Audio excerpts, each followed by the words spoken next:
Hero నితిన్‌కు అడ్వాన్స్‌గా 75 లక్షలు ఇస్తే చివరకు ఆ సినిమానే చెయ్యమని చేతులెత్తేశాడు అంటున్నాడు నిర్మాత సత్యనారాయణ రెడ్డి. ఈయన 'ఢీ', 'భగీరథ', 'బన్నీ' వంటి చిత్రాలు నిర్మించాడు. ఈయన కుమారుడు వేణు అలియాస్ వశిష్ఠ డైరెక్టర్‌గా 'బింబిసార'తో భారీ హిట్ కొట్టాడు. ప్రస్తుతం చిరంజీవితో 'విశ్వంభర' మూవీ చేస్తున్నాడు.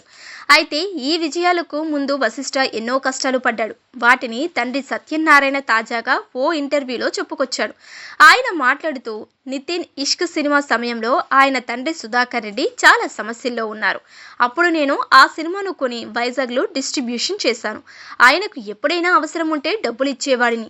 అలా మేము క్లోజ్ అయ్యాం. నా కుమారుడు వేణు డైరెక్షన్ అంటే చాలా ఇష్టమని తెలిసి నితిన్తో సినిమా చేద్దాం అన్నాడు. మా వాడిని నితిన్ కోసం కథ రాసుకోమన్నాను. మేము ఓ నిర్మాతను సెట్ చేసుకున్నాం. ఆయనతో నితిన్కు అడ్వాన్స్గా 75 లక్షలు, కెమెరామెన్ చోటాకు 10 లక్షలు ఇప్పించాం. దాదాపు ఆ ప్రాజెక్ట్ మీద 2 కోట్లు ఖర్చు పెట్టాం. కానీ వాళ్లకు మా వాడు చెప్పిన కథ నచ్చలేదు. వేరే వాళ్ళు రాసుకున్న కథను వశిష్ఠతో డైరెక్షన్ చేయిద్దామని ఫిక్స్ చేశారు. ఇంతలోనే ఆ సినిమా రిలీజ్ అయి పెద్ద హిట్ అయింది.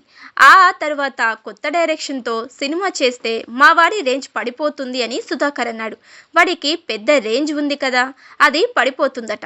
అందుకని తరువాత చేద్దామన్నారు. డబ్బులిచ్చిన నిర్మాతను పిలిపించి మాతో సినిమా చేయడం లేదని చెప్పేశారు. కాకపోతే నితిన్ హీరోగా పూరి జగన్నాథ్తో ఓ సినిమా చేస్తున్నాం, మీరే నిర్మాతగా ఉండండి అన్నారు.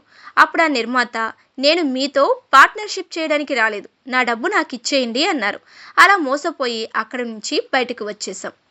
మా వాడికి అల్లు శిరీష్ క్లోజ్ ఫ్రెండ్. మంచి కథ రాసుకునేరా, నేను చేస్తా అని శిరీష్ ముందుకొచ్చాడు. సినిమా ముహూర్తం కూడా భారీగా జరిగింది. సరిగ్గా అప్పుడే శ్రీరస్తు శుభమస్తు సినిమా వచ్చి హిట్ అయింది. దాంతో ఇలాంటి విజయం తరువాత కొత్త డైరెక్టర్తో చేయడం ఎందుకు అని శిరీష్ ఆలోచనలో పడ్డాడు. మాతో సినిమా చేయనన్నాడు. అల్లు అరవింద్ ఫీల్ అయ్యాడు. నీకు ఎవరు కావాలో చెప్పు, హీరోగా తీసుకొస్తా అని అరవింద్ మా వాడిని అడిగాడు. కానీ అప్పటికే వాడు చాలా బాధలో ఉన్నాడు. అది చూసి డైరెక్షన్ వదిలేయి, హీరోగా చేయరా అన్నాను. వాడిని హీరోగా లాంచ్ చేస్తూ సినిమా మొదలు పెట్టాం. కానీ అది వర్కౌట్ కాలేదు. ఆ సినిమా వదిలేసి మళ్ళీ డైరెక్షన్ మీదే పడ్డాడు అని చెప్పుకొచ్చాడు. ప్రారంభంలో ఎన్నో అవమానాలు ఎదుర్కొన్న వశిష్ఠ ఇప్పుడు మెగాస్టార్తో సినిమా తీస్తుండడం చెప్పుకోదగ్గ విషయం.